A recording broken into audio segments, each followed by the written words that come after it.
Hello dear students of class 8th. So let us start with the part 3rd. It's not the part 2nd, it's the part 3rd of the chapter which was going on in your civics. So let's get started with the topics.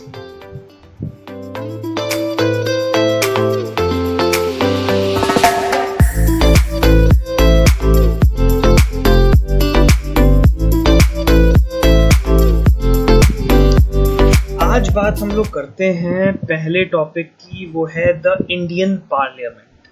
बहुत important topic है। Indian parliament क्या होती है इसके बारे में बात करते हैं। द संसद और parliament of the India is the highest law making body in the country. The parliament in our country has immense power because it is the representatives of the people. मतलब जो आज इंसान चुनते हैं, जो हम लोग ऐसा आम जनता चुनती है, वो ही आगे चल के रिप्रेजेंटेटिव बनता है उनका। और उसके बाद इसलिए पार्लियामेंट के बाद कंसिडर करा जाता है कि काफ़ी ज़्यादा पावर होती है। So the parliament comprises of the president of India, the Lok Sabha, the lower house, or the Rajya Sabha, the upper house। तो parliament के अंतर्गत आते हैं ये सारी चीजें। Elections to the parliament are held in the similar manner as they are held in the state legislature. For the purpose of elections, if you want to understand state legislature, you can also go through my 7th class video। अगर आप देखना चाहते हैं तो वो भी आप देख सकते हैं। For the state legislature, for the purpose of elections, the country is divided into constituency। हमने आपको बताया था छोटे छोटे पार्ट्स में डिवाइडेड है जिससे कि इलेक्शन अच्छे से हो जाए।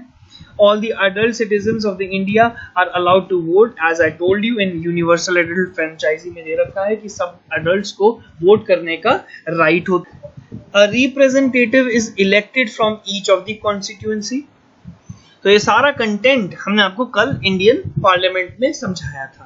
अब हम लोग आगे बढ़ते हैं। जो टॉपिक आज के होने वाले हमारे, वो है composition of the state of the legislature. तो लेजिस्लेचर का जो कॉम्प्राइजेस होता है, जो कॉम्पोजिशन होता है, वो दो पार्ट्स में होता है। एक पहला है लोकसभा, दूसरा है राज्यसभा। लोकसभा के बारे में बताते हैं हम आपको। It is known as the house of the peoples. Members are elected directly by the people, usually once every 5 years। मतलब लोकसभा लोगों की सभा है, नाम से ही पता चल रहा है, हाउस ऑफ पीपल, ठीक है, जिसमें 5 साल में इलेक्शंस होते हैं और पीपल सिलेक्ट होते हैं। The current strength of the house is 545। It takes 273 seats to form the government at the national level. मतलब 545 टोटल सीट्स हैं और कम से कम गवर्नमेंट में जो सीट अर्न करनी है वो है 273, तब जाके गवर्नमेंट बन पाएगी नेशनल लेवल के हिसाब से। अब बात करते हैं राज्यसभा की। The Rajya Sabha is also known as the Council of States। Council of States, ध्यान से सुनिएगा, can have maximum 250 members। 12 members out of these are nominated by the President of India for their eminence in the various fields such as music, art and literature। तो 12 ऐसे member elect होते हैं president से, जो इन fields में अपना अपना योगदान प्रोवाइड करते हैं। 1/3 of the member retire every 2 years and the elections are to these seats are held। मतलब 1/3 members रिटायर हो जाते हैं हर 2 साल में और सीट्स के लिए दोबारा इलेक्शन होते हैं। Members of the Rajya Sabha are elected for the term of 6 years।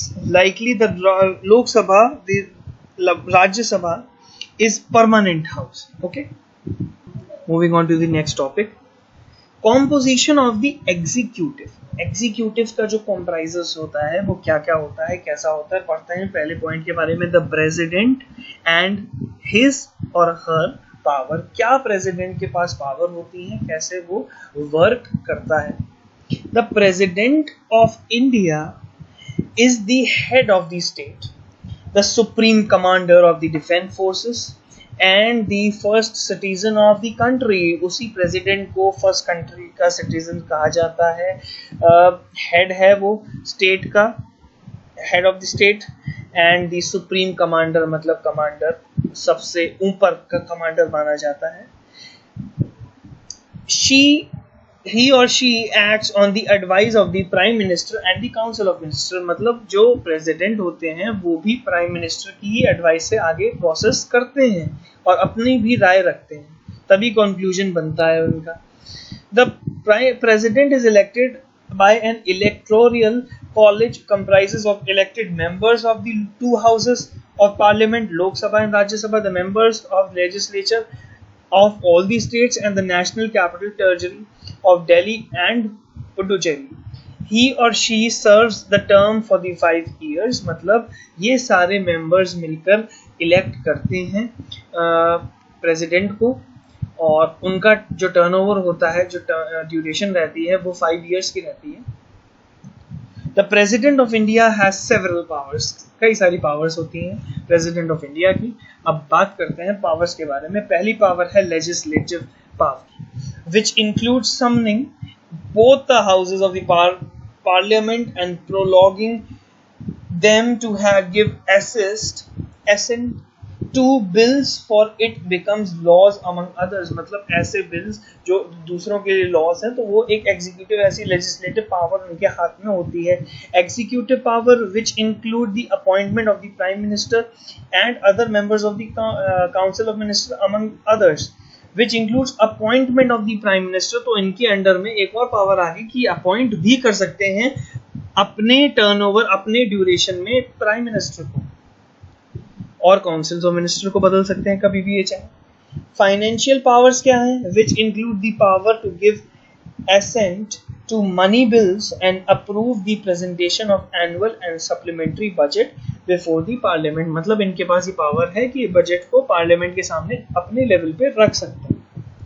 Judicial powers क्या होती हैं इनके पास? enable the president to ask for the advisory opinion and supreme court on any important matter of the public importance.